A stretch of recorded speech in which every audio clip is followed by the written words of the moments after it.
All right, this is a program that we all typically really enjoy. We get a lot of engagement from the audience and, of course, from the people on the panel. And this is just our chance to get an update on what's happening in neurosurgery and neurosurgical training in Kenya. And over the years, there are always updates, and they always seem positive. And there's always a discussion about the challenges. But so far, over the years, like I say, it feels like things are always going in the right direction, some things faster than others. And so here, first, we'll go down the line. I would like everyone just to say your name, maybe where you trained and where you work now. We'll get a quick introduction, and then let's just get right into it, okay? Go ahead. My name is Ogutu. I'm a neurosurgeon based in Kisumu. I trained in Nairobi at the University of Nairobi. My name is Abdifatah. I'm a neurosurgeon.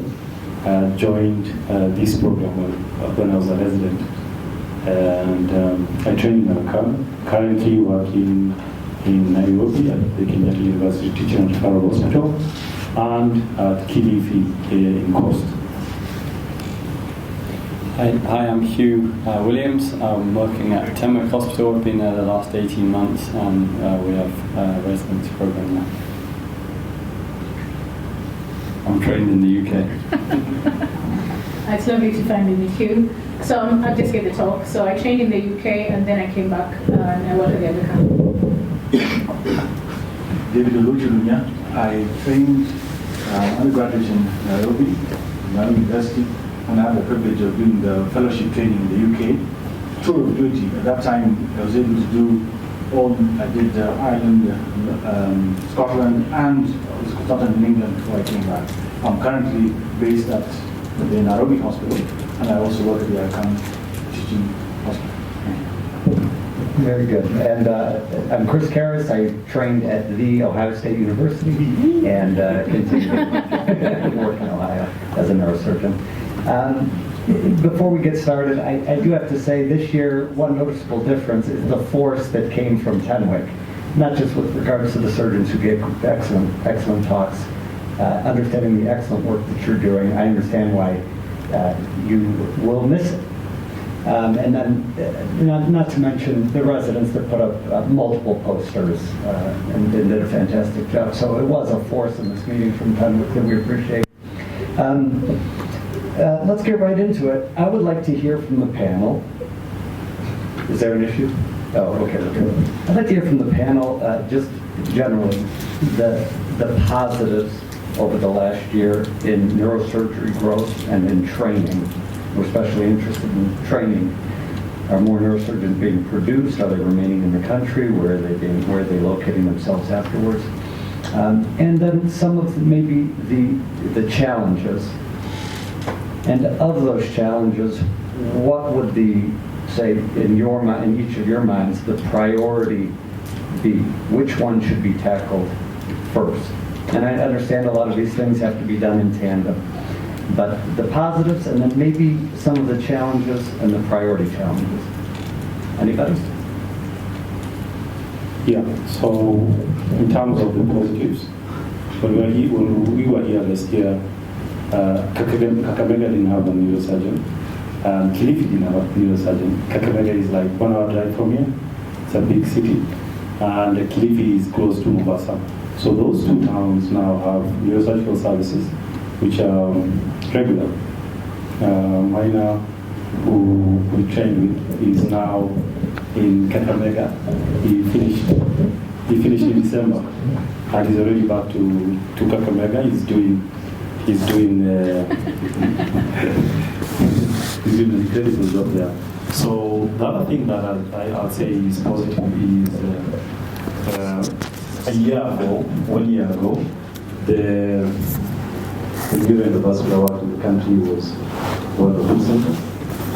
Now we do it in several places in Nairobi. There is five hospitals in Nairobi.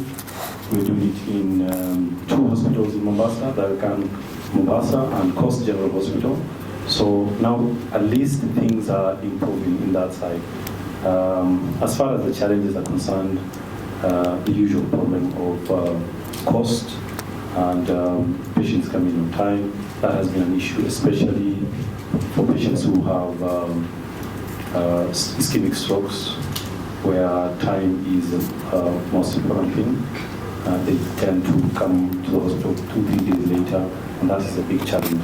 The other issue is the cost. Patients can't afford most of the services, even in government hospitals, at times, because you need merchandise from the vending companies, which is quite costly.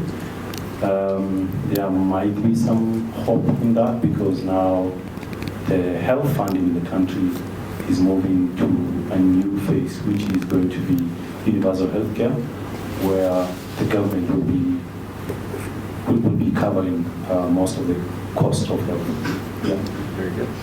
Any other input from the rest of the panel?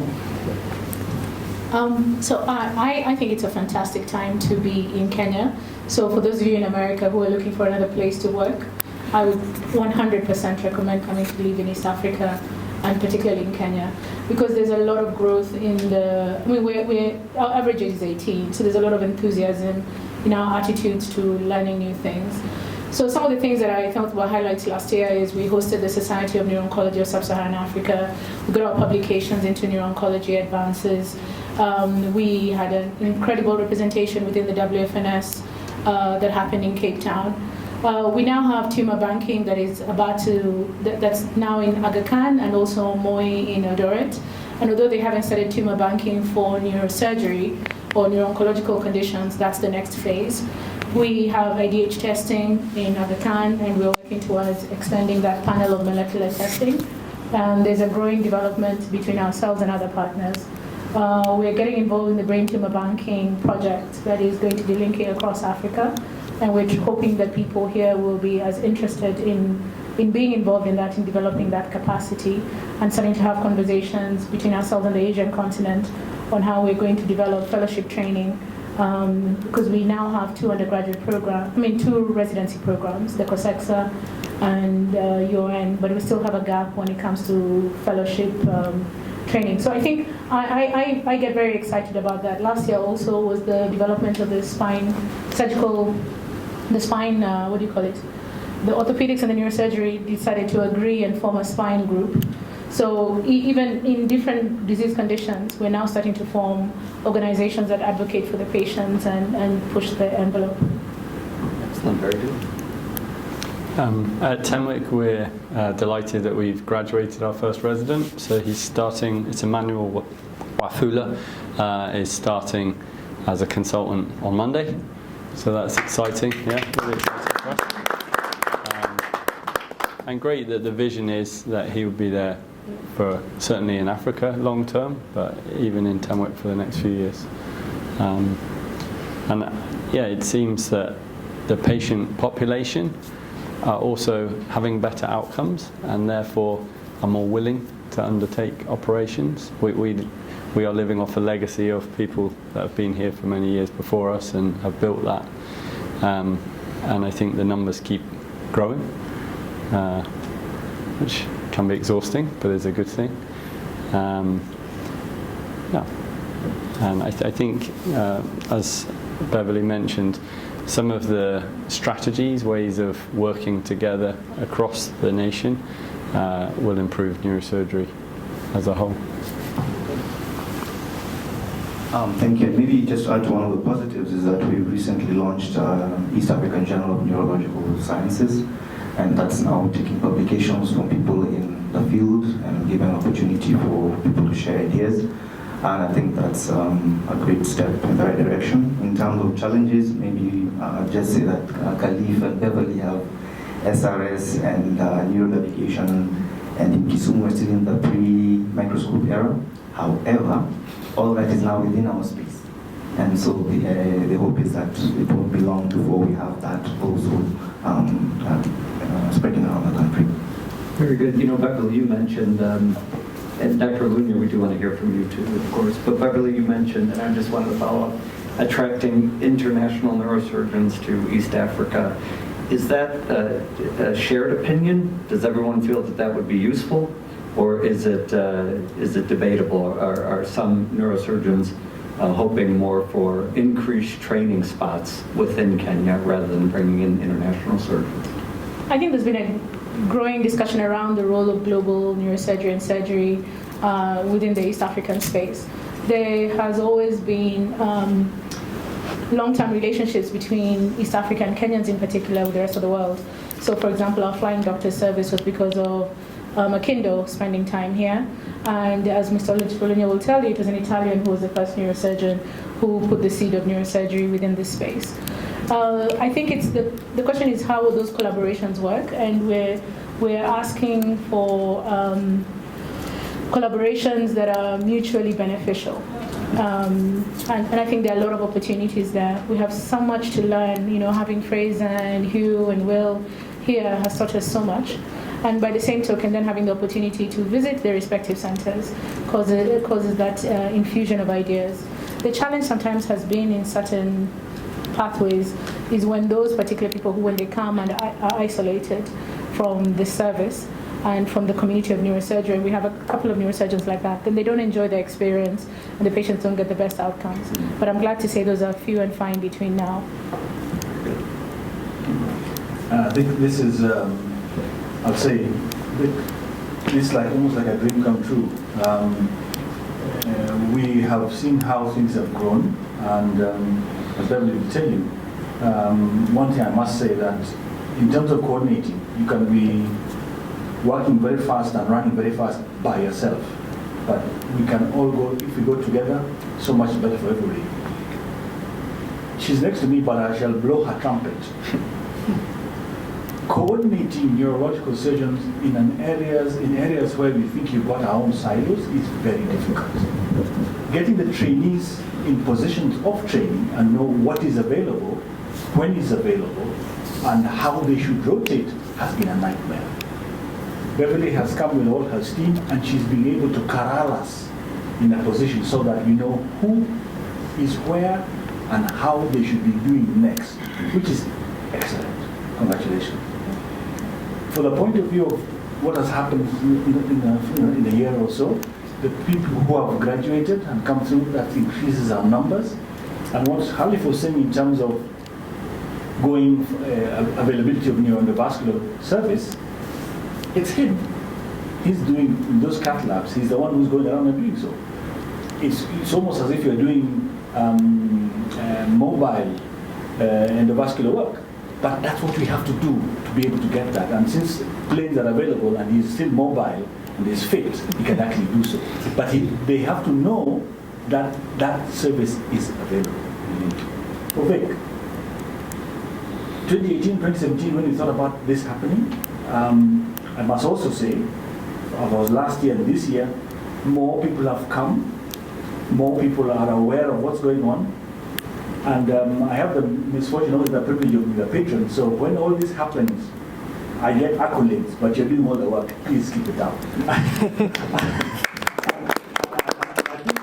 what we do, and with the officers, try and get our local society integrated with you. I know Ohio Health is running with this, but with the Neurological Society of Kenya, we can partner and get our groups so that we are in partnership with this. I know there'll be some administrative issues that we'll have to do, but I look forward to that.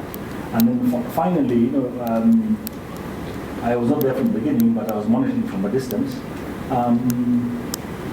Within that, those are all good things. Not so good things, you've talked about this new method of funding, health funding, and so on. It is a challenge in the sense that we go one or two steps forward. Kisumu had it working very well, whereby there was, what is it called? What do you call that? The Kisumu, when you are trying to get everybody to be registered in NHIF? The Universal Healthcare, UHC and Marwa. Marwa is ours. Marwa in Durgu means ours. So we are actually getting per household people who are registering for NHIF. And with that, a lot of these things that we're doing for our camps and so on could be done, but now it is possible.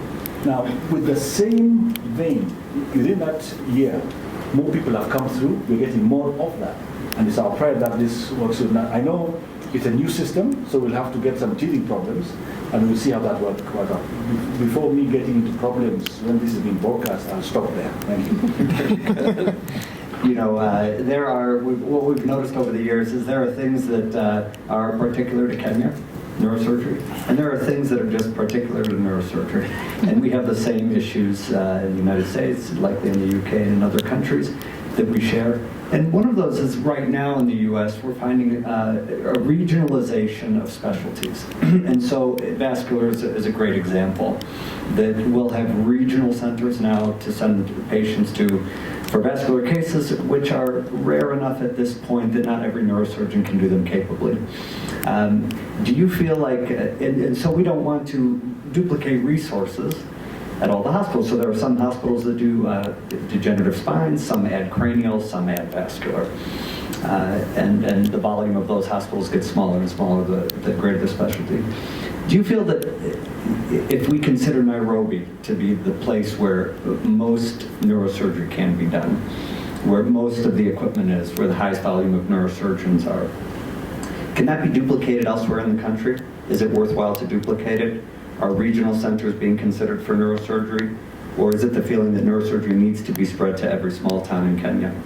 If it can be duplicated, is there a region you think is best suited to do that now?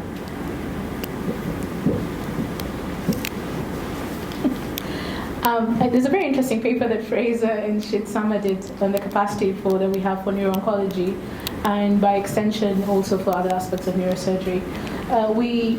We have hospitals in different levels, from level 1 to 6, with 6 being that handles the most complex. And we have in Nairobi, the Kenyatta National Hospital. We have KUTTRH, which is in Kiambu County near Nairobi. We have Moi, and then we have increasingly development of coasts. So there are multiple centers where you have an enhancement of service. There are 2 models that have been applied. One is by growing those centers to be more and more subspecialized, which is the MTRH model. But then also there has been need to make sure that, because a lot of our burden of work is emergency care for trauma, etc., particularly through COSEXA and also increasingly through the University of Nairobi, most of our trainees are pioneer surgeons. They're going to set up centers, which is a very different experience to the American experience or the UK experience, where all of them are going to serve a population of between 1 to 2 million.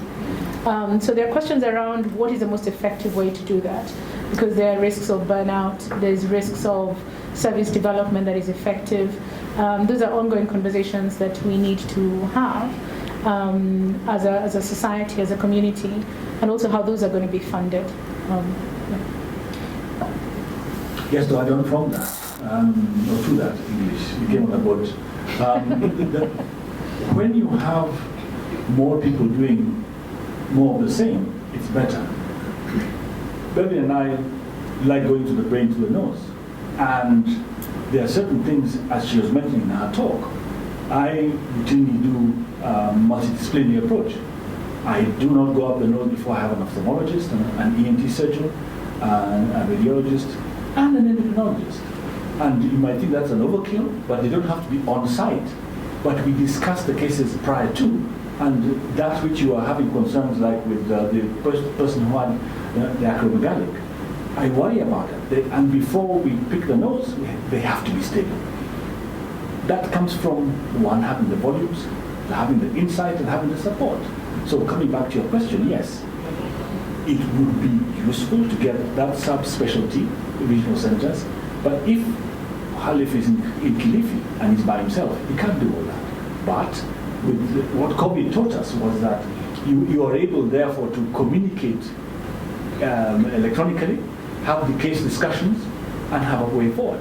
So yes, we can, as the volumes come up, as people get more trained, but we will not be in isolation because of the connectivity. Thank you.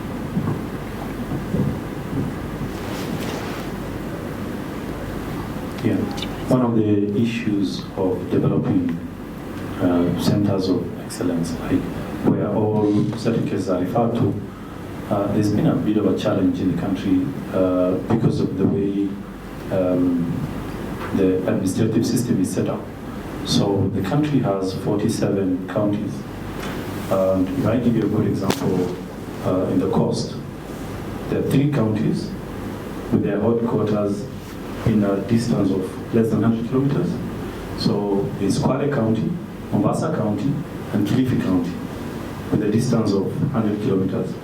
And each of these governors or whoever is in charge would like to put up their own centers, make their own investments. So now we have a big complex in Kilifi, we have a center in Mombasa, and we have a center in Kwale, a distance of 100 kilometers. If you look at it logically, it's more useful if you pool resources in one center, because the referral is short distance, 100 kilometers with an ambulance that's less than an hour.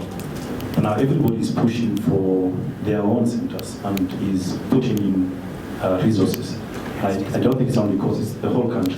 So that has become an issue. Other than that, the country is also divided into 2 tiers of healthcare. There is the private healthcare, where Mr. Olunya works, and they work with him. He has still station 8 touch screen. He's got an O-arm. He's got a microscope. What was on it? Kenevo 900. Kenevo 900. Yes, it's the latest by Zeiss. And then they just bought a cath lab, biplane. So in terms of resources, there is no limitation. If you go to Kilifi or Mombasa, the waiting list for patients is very long. So that doesn't happen in the private sector. So the country also has that binary in terms of healthcare. So those are the issues. Just a quick logistical question. Understanding on the ground as the surgeons what the need is. And sometimes that differs from what the upper level echelon may consider the need to be. But from your perspective, you understand the need and you see the growth in all these counties. Do you feel that the number of residents being trained or being produced per year is adequate? And if not, how many more are needed now? In the next 2 years, 3 years, how many spots need to open? Or do you feel that you're at a point where you can meet that need? There are at least 6 major hospitals with neurosurgical residents at the moment. KNH, Aga Khan, KU, Mombasa, MTRH, and Tenwek. So, yeah. So those are big hospitals with residents already. I don't make the decision, but if I was to make the decision, I'll make those places referral centers and then ask all the counties surrounding those areas to be referring patients there. Instead of having 1 or 2 neurosurgeons in far places, you can have a unit of 5, 6 doctors managing a department. That would make more sense. In terms of the numbers, I think we still have a long way to go in the number of neurosurgeons that we have. In Kenya, with a population of almost 50 million, we have under 50 neurosurgeons. A similar country, Spain, where their healthcare is a social system, they have 500. So we've got a long way to go. And maybe just to add to what Khalif has mentioned, I think the idea of having a few well-developed centers to refer patients is important. But for training purposes, I think also having a few well-developed centers to refer students is important. Then you have a concentration of expertise for service provision, but also for training purposes. The challenge, like he was mentioning, is that because we have so many counties and ambitious leadership, everyone wants to kind of have something to brag about. Neurosurgery is considered prestigious and it will give you a good name. And so the risk there is that you have so many small training centers where there is not enough expertise to give your students adequate exposure. And it's not a good deal for the trainees because they have to spend 6, 7 years and perhaps in a center where that kind of concentration of expertise and patience is not there. So I think from where we are, it will still make more sense to have a few centers that you develop to as high a level as possible and that can attract national, international expertise and can also become a concentration for high-level service provision. And in terms of the numbers of students, we still have a very long way to go. But I think the positive aspect is there's a lot of interest. Even now in Kisumu, I have medical students, so like, can I shadow you, can I sit in your clinic, can I come in and start bringing your cases? So there's no shortage of enthusiasm or interest. And even you tell them, do you have any idea how long this will take you? Do you know what you're getting yourself into? They say, it's okay, I want to do this. And so when we see that kind of enthusiasm, we know that there won't be a shortage of interest or energy going into training and producing neurosurgery.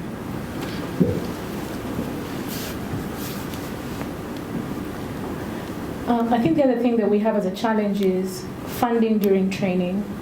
Unless you're sponsored by a county, you're self-sponsored.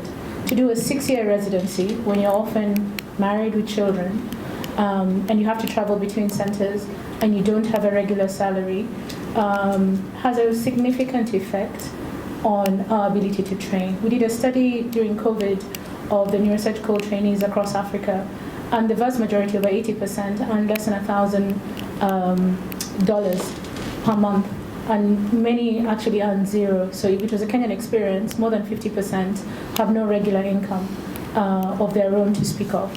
We need to rethink how we sponsor people through training so that they can, you need to be able to concentrate and not worry that you're not going to be able to make rent this month.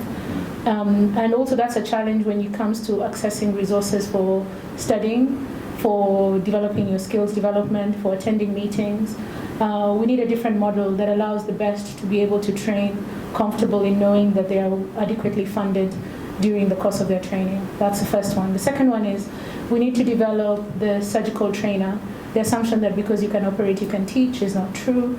And so we need to build up the capacity for training as a surgical trainer as well as a surgical advocate. We have one neurosurgeon now sitting in the Ministry of Health, and that's something that we need to leverage on even more so that we can be at the table when national policy decisions are being made. We need to borrow a lot in our unity. The Kidney Institute is because the kidney doctors, the nephrologists, I think they're called, or the frusemide deniers, they've worked so hard that there is no county in Kenya where there's no dialysis. There's no place where there isn't a screening for renal failure. Yeah? And we have something to learn from them. We don't have a neuroscience institute, although there have been many years of planning on that. We don't have immediate access for referral to neurosurgery.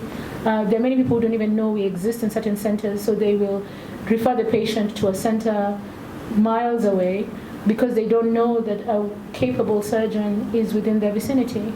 So we have some work to go in advocacy. Just real quick.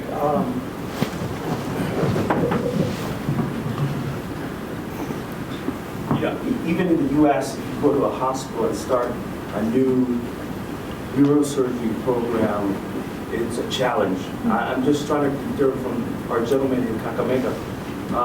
We haven't heard much from you. I was wondering, I can't imagine, just going somewhere, starting a new program.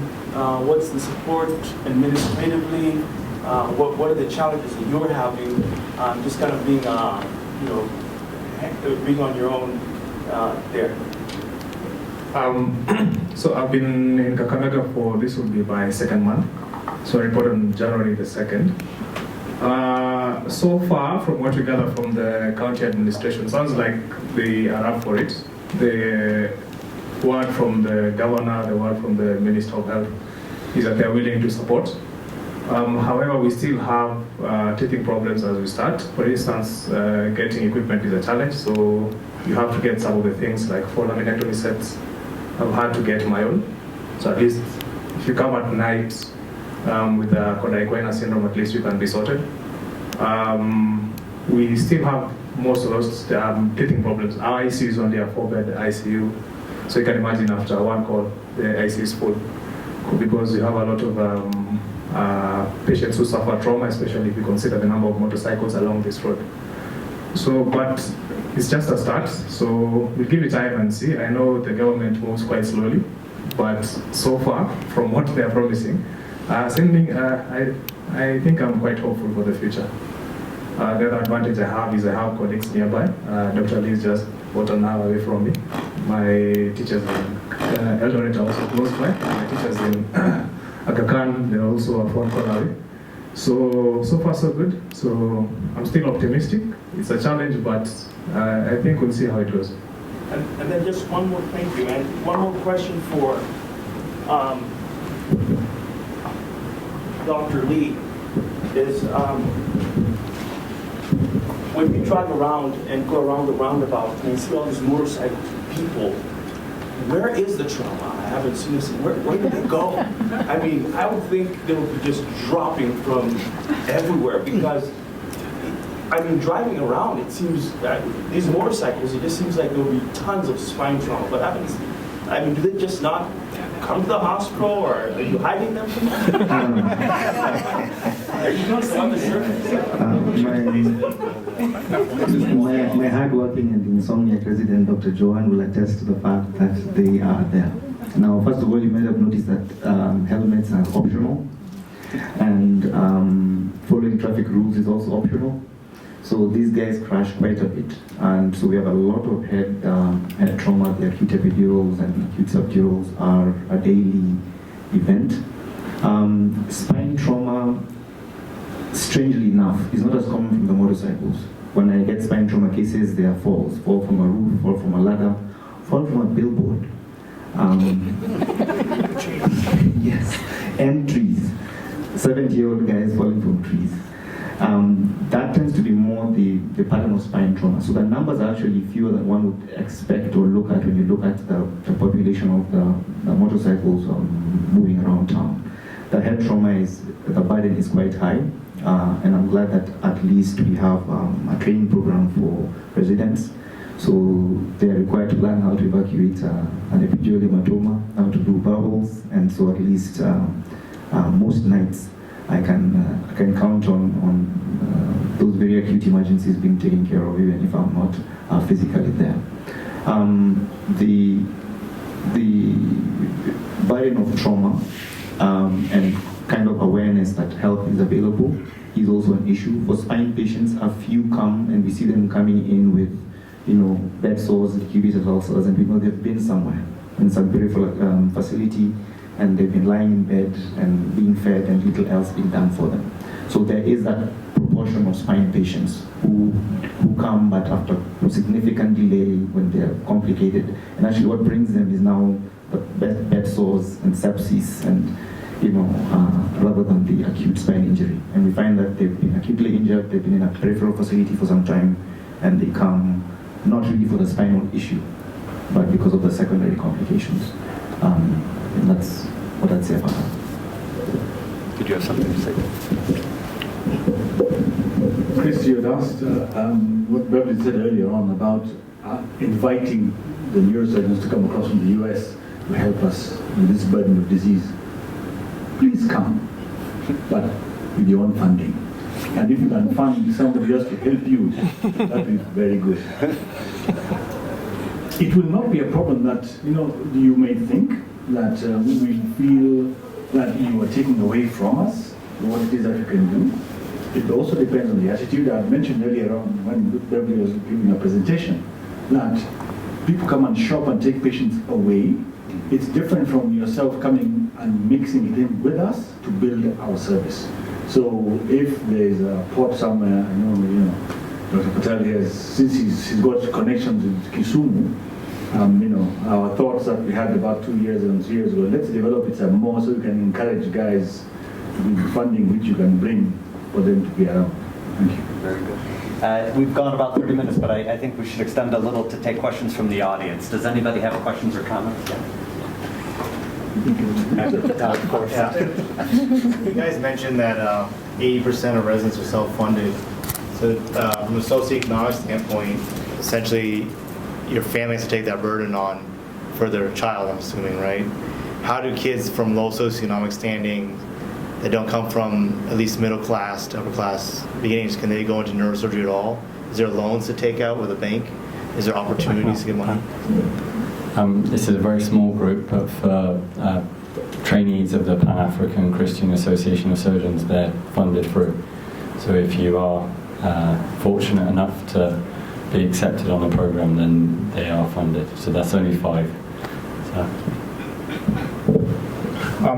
There's also the option for getting government sponsorship, but that also is not a surety. That depends on a lot of political goodwill and how well you can express yourself at the level of the county offices. So it's not a must that you've gotten an approval to be or you get accepted into a training program that you're going to get sponsorship. So that means that some of our colleagues have to moonlight so as to make ends meet. So both programs of training now require residents to have a regular source of income before they take you. So that means you're either being sponsored by a private hospital or a county hospital that's paying you. I'm not sure of Tenwek, but at Tenwek theirs is more of in-house. But both COSEX and the University of Nairobi require that you have a regular income, a salary, so that you don't have to look for funding as you train. Any other questions from the audience? Yes? Right here.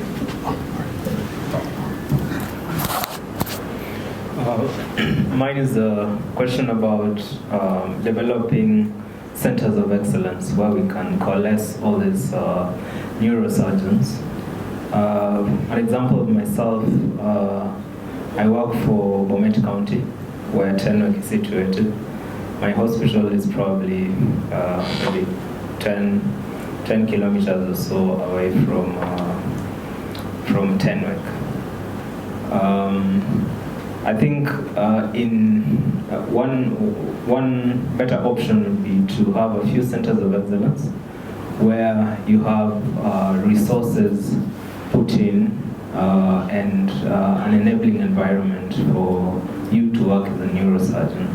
Because if, say, you're interested in a subspecialty as a newly qualified neurosurgeon or as a neurosurgeon, then you wouldn't be able to practice any subspecialty work if you end up working as a pioneer surgeon in a peripheral facility that probably doesn't have an ICU, doesn't have a microscope, doesn't have the necessary support infrastructure in terms of other subspecialties, doesn't have an anesthesiologist, and so on and so forth. I think it would be better to coalesce these neurosurgeons in say some tertiary centers.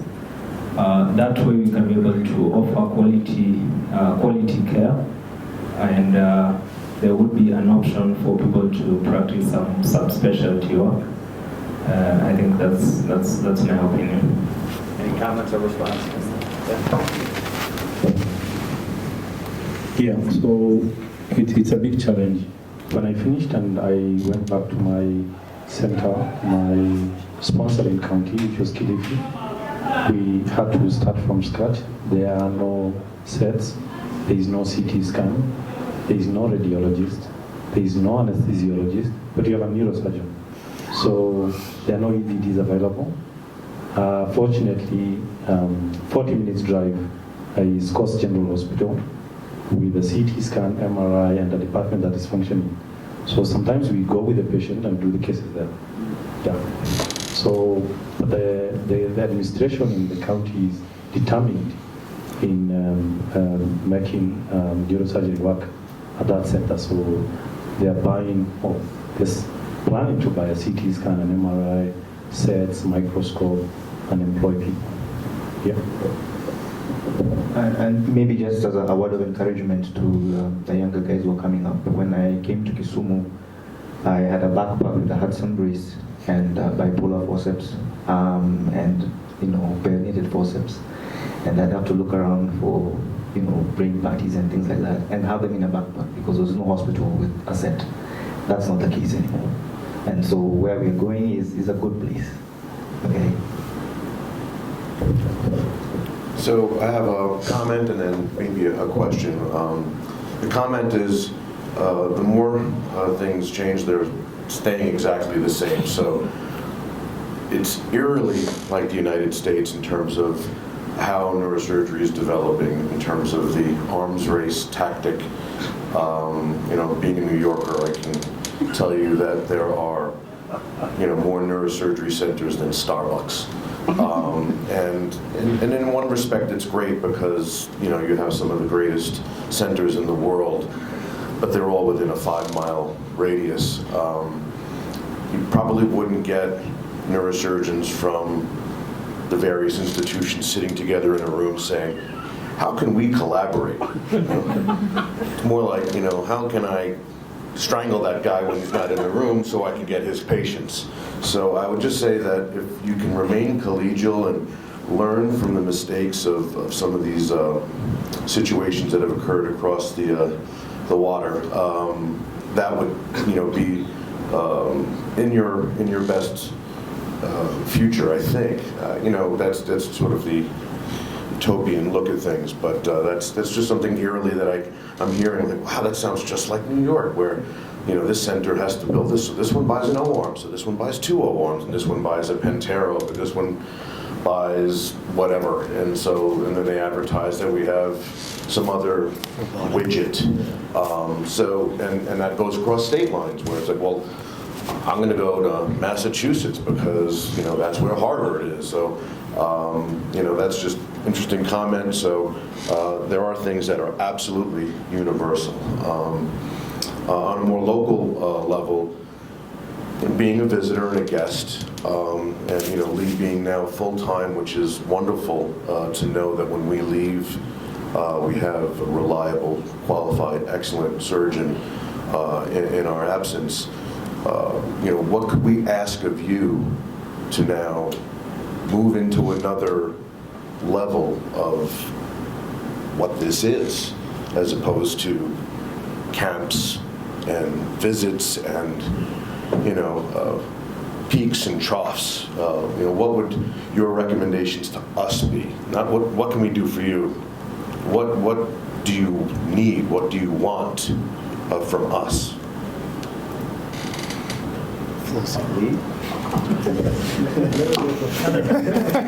How long do you have? Dr. Olunya? That's why we're here.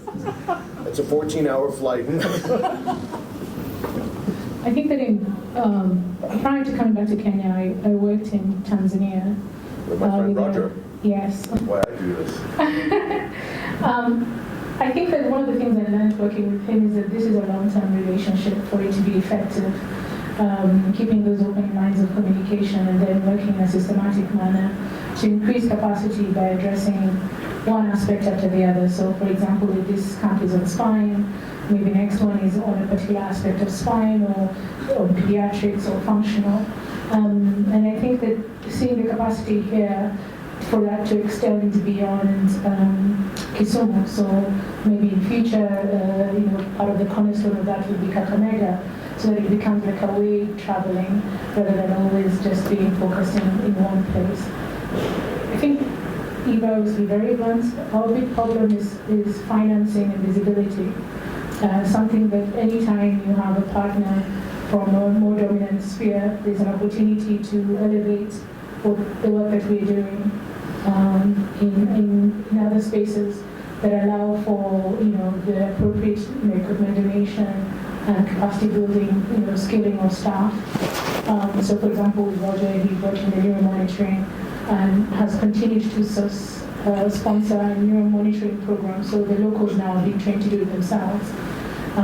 So things like that, whether it's in research or capacity building, a continuous relationship.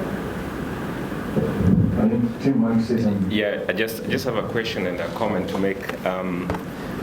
Robert said it's a universal problem, the nature that we are, that everybody wants to do their own thing. Having lived in Germany, it's a social capitalist state. We have associations, like neurosurgical associations, and mostly the associations fund themselves. Like if you are a member of the association, you have to pay a certain amount of money to be able to, for the association to run. And in turn, I was just thinking, the question is, how much does it, what are we talking about when we say the resident needs, this is a minimum salary that he or she needs to survive? How much is this in figures?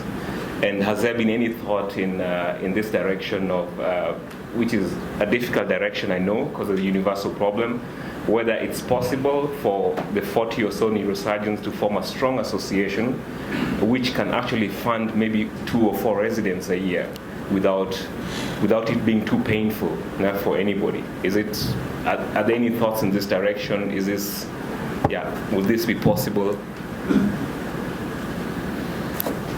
Would it be possible? It would be very difficult. I'll tell you why. A lot of work that we do, Germany has layers and layers of social work, and it is established. It's almost like you've got almost like an endowment going on. Things are stabilized.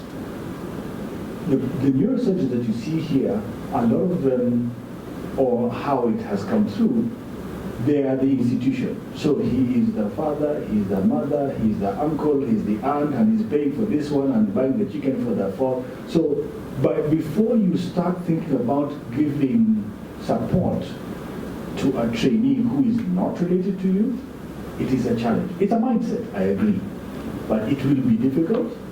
It's something that we can explore in society. The Christians here are already doing it for Africa. They're doing that, yes. WFNS gives a stipend for the COSEXA training. It is a stipend, but it's not enough to make the whole thing go through.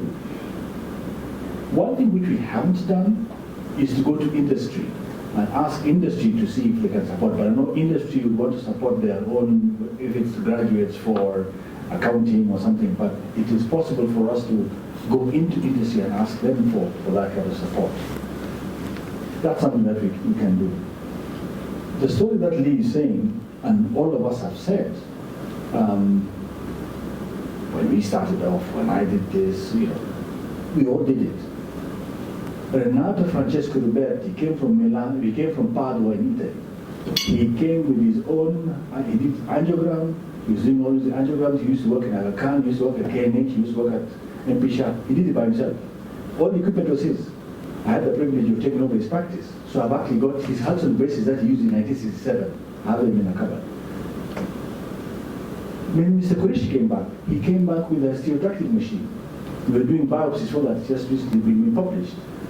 We all came up with our own stories. But with the critical mass, we cannot wait for the government to do it. It has to be society driven. We need pioneer surgeons and people who are motivated, who have got the grit to be able to keep going on and on. And in that, grit from people like yourselves, who come from abroad, to be able to help us. You have a specific interest. You are a son of this soil.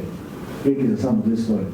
So you're going to further pull to it. So in terms of us elevating things, that sort of coalescing and getting a salary or getting that sponsorship, you can get a bit proud and say, Ohio helped to get it for this time, Germany will be able to do it for next time, and then maybe it will come from Atlanta, so on and so forth. So the thought is there. I think we can do it. If we go looking for funding from across the board, we should be able to work. Thank you. Any other? All right, well, thank you everybody on the panel for your insight. Of course, afterwards we can continue to mix and ask questions, but I think we do have to move on. Thank you. Thank you.